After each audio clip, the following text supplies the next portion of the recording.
హైదరాబాద్ లో రేపు జీహెచ్ఎంసీ చివరి కౌన్సిల్ సమావేశం జరగనుంది. సిటీలో జరిగిన అభివృద్ధి కార్యక్రమాలపై కాంగ్రెస్ కార్పొరేటర్లు వివరించేందుకు సిద్ధమవుతున్నారు. దీనిపై మరింత సమాచారాన్ని మా ప్రతినిధి నుమాన్ అందిస్తారు. జీహెచ్ఎంసీ పాలక మండలి గడువు మరో 2 నెలల్లో ముగియనుంది. ఈ నేపథ్యంలో ఈ నెల 25వ తేదీన జీహెచ్ఎంసీ కౌన్సిల్ సమావేశం జరగనుంది. సో ఈసారి జరగబోయేటటువంటి కౌన్సిల్ సమావేశం మీద మాత్రం సర్వత్రా ఆసక్తి నెలకొన్నటువంటి పరిస్థితి. హైదరాబాద్ నగరంలో జరిగినటువంటి అభివృద్ధి సంస్కరణలు దాంతో పాటు సంక్షేమ పథకాలను వివరించేందుకు వైపు కాంగ్రెస్ సిద్ధమవుతుండగా ముఖ్యంగా ఇటు సిటీలో ఉన్నటువంటి పెండింగ్ ప్రాజెక్టులు కానివ్వండి, వీధి దీపాలు, పారిశుద్ధ్యం ఇలాంటి అనేక సమస్యల మీద అంటే దాదాపు 95 సమస్యలతో ప్రశ్నించేందుకు ఇప్పటికే ఇటు కార్పొరేటర్లు కూడా సిద్ధమవుతున్నటువంటి పరిస్థితి. ప్రస్తుతం మనతో పాటు మాట్లాడడానికి BJP deputy floor leader Koppula Narasimha Reddy గారు వారితో మాట్లాడదాము. చెప్పండి, అంటే దాదాపు పాలక మండలి గడువు కాలం కూడా ముగియనుంది. సో ఈసారి జరగబోయేటువంటి కౌన్సిల్ మరి ప్రతిసారి లెక్కే గొడవలతో ముగుస్తుందా, లేకపోతే చర్చ జరుగుతుందా, ఏ విధంగా ఉండబోతుంది అనుకుంటున్నారు? ప్రతిసారి మీరు చూడండి, ఈ 5 సంవత్సరాలలో బీజేపీ కార్పొరేటర్ లిస్ట్ అని క్వశ్చన్స్ ఎవరు వేయలేదు.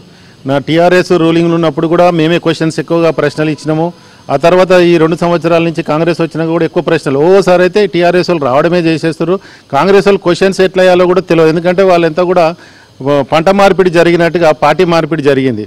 వాళ్ళు బీఆర్ఎస్కి వెళ్ళి కాంగ్రెస్కి వచ్చారు, అంతే తప్ప వాళ్ళు జరిగింది ఏం లేదు.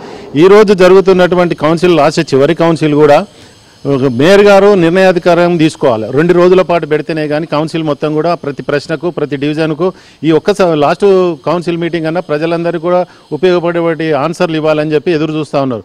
ఎందుకంటే గత 3 సంవత్సరాలు చూస్తే మొత్తం కూడా కేటీఆర్ కంట్రోల్, రిమోట్ కంట్రోల్ అనే మానిటరింగ్ చేయడం జరిగింది మేయర్ గారు.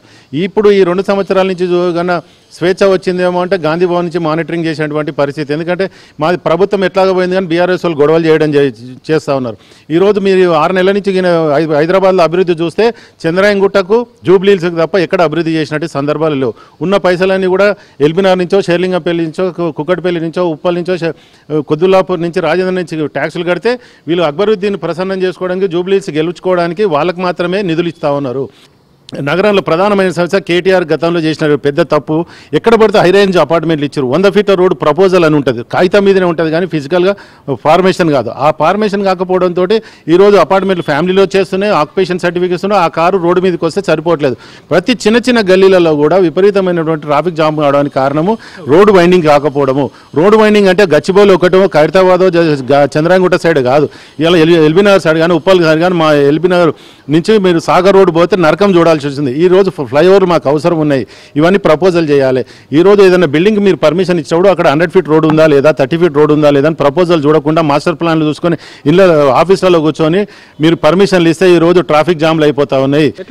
ఇందులో జిహెచ్ఎంసీలో మాకు దౌర్భాగ్యం ఏంటంటే ఒక డూప్ ఫైటర్స్ వస్తారు, కౌన్సిల్లో వాళ్ళే ఉంటారు, స్టాండింగ్ కమిటీలో ఎంఐఎంఏ ఉంటుంది. ఇంతకుముందేమో బీఆర్ఎస్ ఎంఐఎం స్టాండింగ్ కమిటీ ఉండే, ఇప్పుడు ఎంఐఎం కాంగ్రెస్ స్టాండింగ్ కమిటీ ఉంది. ఎక్కడ పోయినా ఈ డూప్ ఫైటర్లు వచ్చేస్తారు. ఆడ రోజు వారానికి ఒకసారి స్టాండింగ్ కమిటీ పెట్టుకుంటారు, నెలకోసారి అన్ని ప్రపోజల్ చేసుకుంటారు. మళ్ళీ ఈ కౌన్సిల్కి రాగానే మేమే ప్రతిపక్ష పాత్ర పోషించినట్టుగా ఎంఐఎం వాళ్ళు ఈ పాత్ర పోషిస్తూ ఉంటారు.